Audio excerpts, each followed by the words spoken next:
শেরপুর ঢাকা মহাসড়কের নবীনগর আঞ্চলিক passport office এলাকায় দুটি মাইক্রোবাসের মুখোমুখি সংঘর্ষে ৫ শিশুসহ ১৭ জন আহত হয়েছেন।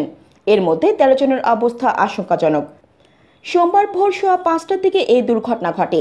আহতরা হলেন শেরপুর সদর উপজেলার বাকারকান্দা এলাকার হজরত আলী ছেলে রুস্তম আলী, শ্রীবর্দী উপজেলার তাবাসসুম, ফিরোজ, ফরিদা বেগম, মোয়াজ, সোহানা, সিয়াম, লিটন, সুমন, নালিতাবাড়ী উপজেলার শিমুলতলা গ্রামের আব্দুস সাত্তারের ছেলে সোহেল ও সোহেলের ৩ কন্যা সোহানা, রেহানা এবং জান্নাত।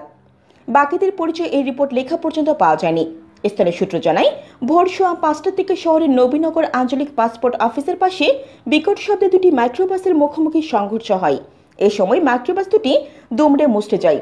পরে আশেপাশের লোকজন এসে আহতদের গাড়ি থেকে বের করে প্রথমে সবাইকে শেরপুর সদর হাসপাতালে নিয়ে যান। পরে ১৩ জনের অবস্থা আশঙ্কাজনক হওয়ায় তাদের ময়মনসিংহ মেডিকেল কলেজ হাসপাতালে প্রেরণ করা হয়। তবে এই ঘটনায় এখনো পর্যন্ত কারো মৃত্যু হয়েছে কিনা এই বিষয়টি নিশ্চিত হওয়া যায়নি। দুর্ঘটনা কবলিত মাইক্রোবাস দুটির মধ্যে একটি ঢাকার এয়ারপোর্ট এলাকা থেকে এবং অপরটি সাভার থেকে এসেছিল। সাভার থেকে আসা মাইক্রোবাসটি শেরপুরে গ্যাস নিয়ে ফেরার পথে এই দুর্ঘটনা ঘটে। শেরপুর সদর থানা ভারপ্রাপ্ত কর্মকর্তা জাহাঙ্গীর আলম বিষয়টি নিশ্চিত করেছেন। জান্নাতুল আফসানা, চ্যানেল বাংলা।